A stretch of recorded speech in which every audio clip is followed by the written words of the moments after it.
Almost 200 years ago, in the forests of northern Tennessee, an evil spirit tortured the Bell family for many years. The Witch of the Bell family has become not just an urban legend, but literally an iconic character in the paranormal history of the United States.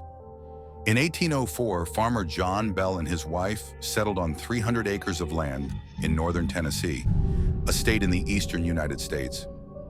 In 13 years, they managed to have 2 children and arrange their own way of life. No one expected their lives to change dramatically in 1817. It all started out like in horror movies, with the only difference being that Bell didn't watch horror movies. Doors were slamming, although there were no drafts, invisible chains rattled. One day in 1817, John was walking around his cornfield when he came across a strange animal with the body of a dog and the head of a rabbit. Startled by the sight of the strange creature, Bell shot it several times and the beast disappeared. Probably later the farmer recalled this meeting more than once, because it was from her that his misadventures began. Late in the evening of the same day, when the whole family was gathered, there was a knock. It grew louder and louder, until finally a terrible noise arose. It felt like someone was pounding on the walls with all their might. Belle and her sons ran outside to catch the person who was knocking, but returned with nothing. There was no one near the house. The yard was empty, and the old watchman swore that no one had come near the house. Several times during the evening, the farmer walked around the house with a gun in his hands, trying to figure out what was the matter. The sound did not come from outside, but as if from the walls. But could it be?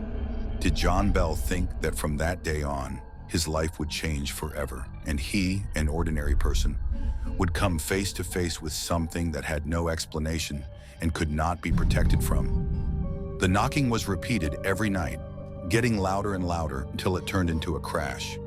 The Bell family sat awake. The strange knocking caused anxiety and fear, but so far for the time being, people's fears were connected, so to speak, with earthly matters.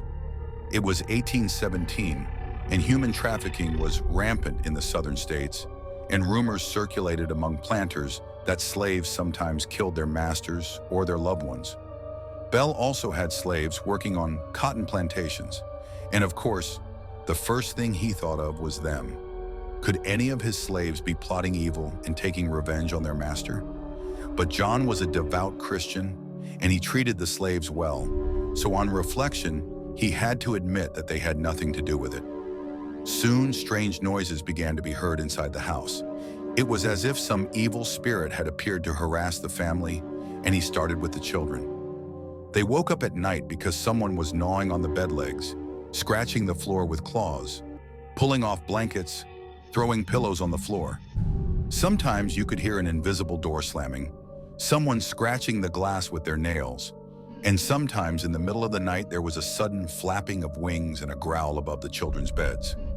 One night, the Bell family's youngest son, Richard, woke up to someone grabbing his hair.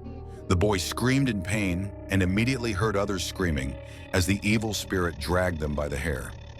Now it was no longer enough for the ghost to frighten people. He began to harass them. Belov's youngest daughter, Betsy, who was 12 years old at the time, was especially hurt. Her spirit especially disliked her. He pinched her, then beat her. The bruises and abrasions on the girl's body did not go away for weeks. Then pulled out her hair, then slapped her. Soon after, the banging and rumbling subsided. Now a faint, quiet voice could be heard in the house, very similar to the voice of an old, feeble woman. For days on end, the invisible woman muttered, cried, or wailed under her breath. "Who are you?" John Bell asked her, and immediately got the answer. "I am a witch," a female voice replied. "I am the witch's spirit." Since then, the evil ghost has become known as the Witch of Bells. By the way, it wasn't just the owner she terrorized. Once, a guest spent the night at Bell's house. At night, when everyone had gone to bed, the guest's blanket suddenly flew off and hung in the air, clearly outlining an invisible human figure. The guest turned out to be not timid. He jumped up, grabbed a blanket in his arms, and shouted to the owner that he had caught the ghost of a witch. They wanted to burn the blanket together with the witch in the hearth, but it was not there. The guest had barely taken a step towards the hearth when the room was suddenly filled with a terrible stench. The stench was so strong that the guest threw the trapped ghost and rushed out of the room. When sometime later, John and his guest decided to enter the house, the sickening smell had already disappeared, and the blanket was lying on the floor. From trying to catch her, the witch became even more enraged.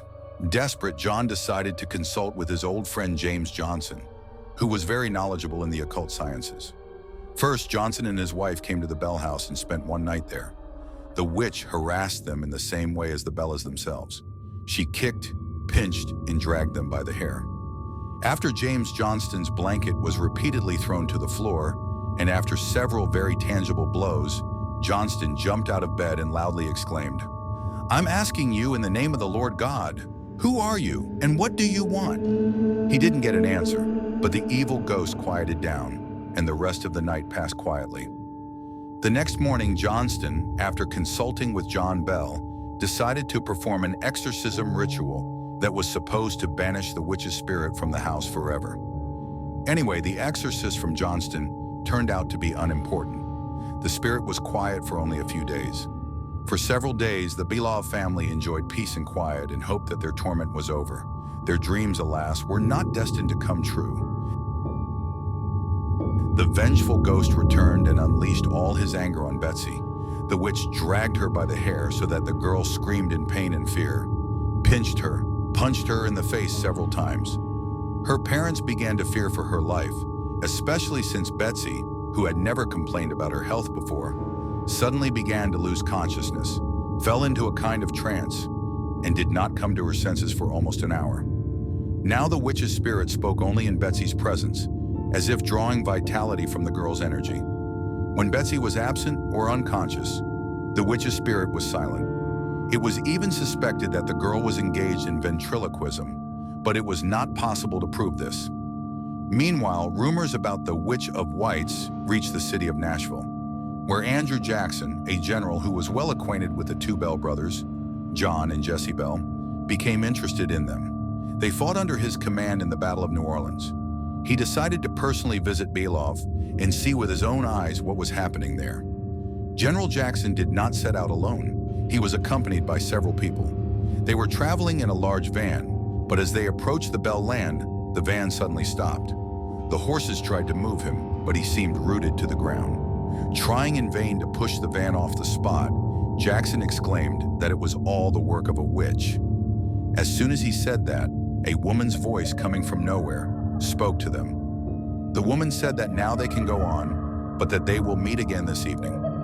After that, the van started moving, and Jackson and his companions continued on their way. In the evening, General Jackson and John Bell Jr. had a long conversation, recalled the past, and Jackson's companions patiently waited for the evil spirit to finally appear. Suddenly, one of Jackson's men, tired of waiting, decided to fool around. He pulled out a gun and declared that he would be a witch tamer. Now he would summon her and kill her. And at the same moment, the man began to scream in pain. He later said that at that moment he felt needles sticking into him and someone started beating him violently. The terrified witch tamer and the rest of the people begged Jackson to leave immediately. They did not spend the night in the cursed house, but settled down for the night in a van, in a field. But even there, they were afraid of the vengeful spirit. In the end, Jackson and his men left the Bell farm the next day. General Jackson himself, the hero of the Battle of New Orleans, recalled this incident, saying, "I'd rather fight an entire British army than deal with one Bell witch."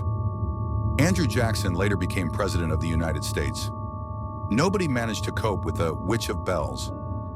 She tormented the family for several years, especially John himself and his daughter Betsy. When Betsy grew up, she began dating a young man named Joshua Gardner, who lived near the Bell farm. The engagement was announced, but the witch's spirit announced that the wedding would not happen. He bullied Betsy and Joshua, stalked them in the house, on the river, and in the field, threw stones at them, taunted them, pulled their hair, and, in the end, swore that if they got married, he would not give the young couple a minute's peace. On Easter Monday, 1821, Betsy and Joshua's engagement was broken off. Having achieved her goal, the witch left Betsy alone, but set about John Bell. She announced that she would bring him to his grave. From that day on, Belle's health began to deteriorate. In addition, a strange illness befell him. His jaws became stiff, and his tongue swelled to such an extent that it could not fit in his mouth. He could barely eat and hardly spoke. Seizures began that lasted for hours, followed by a nervous tic that turned into seizures. He hardly ever went out, because during the time the witch pulled off his shoes, pushed and beat him. In the autumn of 1820, John Bell tried for the last time to get out of bed and walk to the farm. However, the witch did not allow him to do so. My father staggered as if he had received a blow to the head, recalls his son Richard, and heavily sank onto a log lying by the side of the road.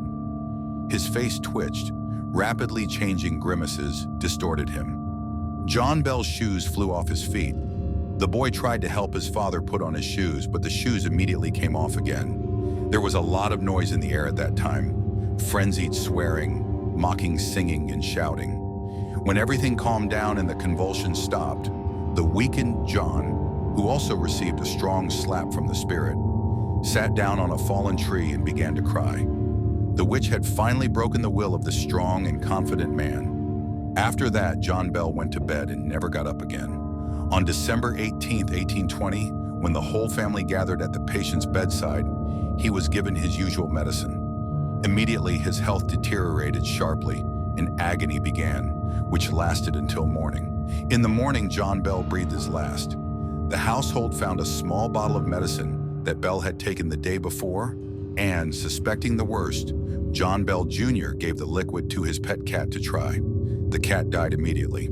At that moment, the witch triumphantly announced, "I gave old Jack a good dose of this thing last night, and it helped him." Instead of sending the liquid for examination, John Bell Jr. threw the bottle with the remaining liquid into the fireplace, so the cause of death of the elder Bell could not be determined. Having destroyed the eldest of the Bells, the witch seemed to have lost interest in the family. The house became quieter only once. When the whole family was sitting at the dining table, there was a terrible crash and smoke poured out of the fireplace. The witch's voice rang out, "I'm leaving. Wait for me in 7 years." And 7 years later, the witch reappeared. Of the entire family, only Lucy and her 2 sons lived in the house at that time. Suspicious sounds began to be heard again. The invisible man was pulling the blankets off the sleepers again, but either the witch missed Betsy's presence or she was struck by the indifference of the household, who agreed among themselves not to pay any attention to the spirit. Only the ghost disappeared, threatening to return after 107 years.